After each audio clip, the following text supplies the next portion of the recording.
Gautam Buddha says, the secret of health for both mind and body is don't regret the past, don't worry about the future, just live in the present with all sincerity. But how much we really live in the present? We are unable to live in the present at all. If we can live in the present, then both our mind and body will be healthy and we will not worry about the future, nor will we cry for the sorrows of our past. But the breath in the present will also give us joy. Once a young boy went to Gautam Buddha and said, Buddha, will you answer one of my questions? Buddha smiled and said, ask what you want to ask. The young boy said, Buddha, why are there so many miseries in my life? Why am I always sad? Buddha said, where is your sorrow? I can't see it. The boy said, sorrow is inside me. Buddha smiled and asked, how do you know that suffering is within you? The boy said, there is no joy in my life. I don't see any essence of my life. I am always sad and don't feel like doing anything. Buddha said, first of all, you tell me what is the reason for your sorrow. The boy said, Buddha, if I knew the reason, then why would I have come to you? Buddha said seriously, when the sorrow is yours, then how can I tell the reason? Hearing this, the young boy said, but Buddha, people say that you know everything. Buddha said, this mindset is the only reason for your unhappiness, that you are relying on someone else. You think someone will come and solve your all problems. When we rely on someone else, then we become dependent on others. You think that I am Buddha, so I will solve all your problems. You are thinking completely wrong. I am also like you. I have just come to know this life, due to which all the troubles and confusion within me have come to an end. The day when you will not have any question, any confusion, that day you will not have to come to any Buddha and ask, why am I sad? Buddha asked, have you seen the flower? The boy said, who hasn't seen flowers? Everyone has seen flowers.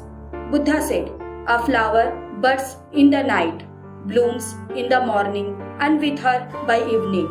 Then it falls down and mixes in the soil.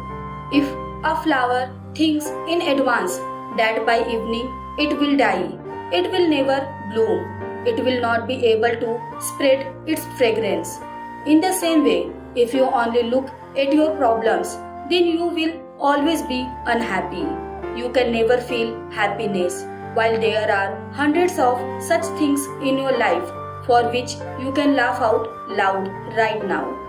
But you are not able to see those things, and this is the biggest reason for your sorrow. If you can see those things in your life, then your perspective of seeing life will change, and then you will be able to know life and feel happiness in your life, no matter how much sorrow is there in your life right now. If you want, you can come out of it, or you can go further inside it. Everything is in your hands. The boy said, Buddha, but there must be a way to come out of this cycle of sorrows forever. Buddha said, the person suffers the most is his own thoughts. When a person keeps regretting, thinking about his past and worry about his future, then he is surrounded by sorrows. The only way to come out of worry forever is to live in the present with all sincerity. The person who has learned to live in the present, no worry, no sorrow can even touch him. The boy said, but Buddha, how it is possible for me to live in the present all the time?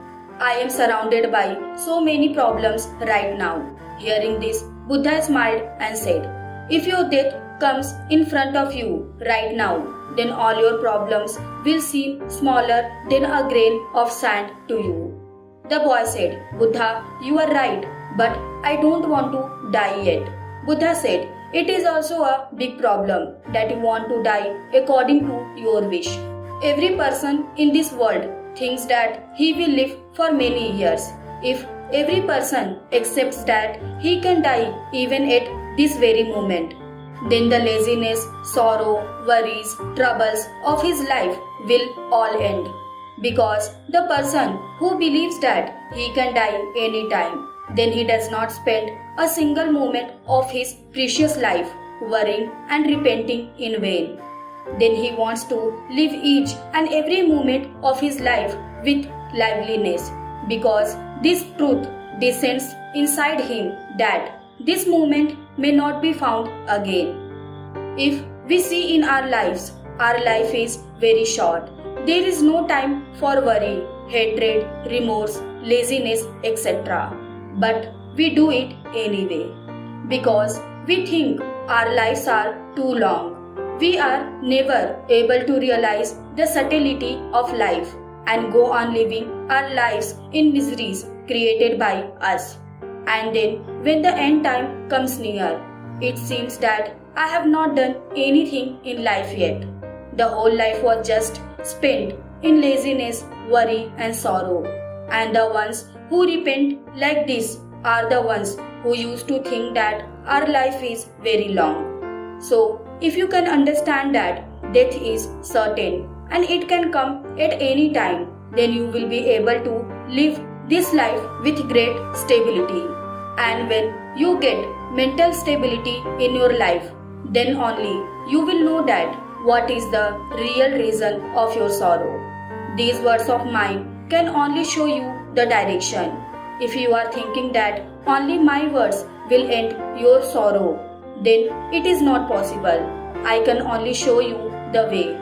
It's your job to walk on it. One big mistake we make in our life is that we know a lot, understand a lot, but are unable to apply that knowledge in our life. And this is the biggest reason why there is no change in our life. So, if we want to bring change in our life, then we will have to start looking around us for the reason for which we can be happy. We have to see happiness in our life. Most of the people only focus on the troubles of their life. They cannot see the things that they have. Every person definitely has something or the other, which is someone else's dream to get. But we keep on feeling sad only by thinking about what we do not have. So, if we want to be happy, then from today we have to pay attention to those things in our life that we have. When we start looking at the happiness of our life, we will be able to see both happiness and unhappiness in our life. We will also come to know that happiness can neither make us very happy, nor sadness can make us very sad. And then we will be able to rise above happiness and sadness, and then we will realize that reality is actually something else.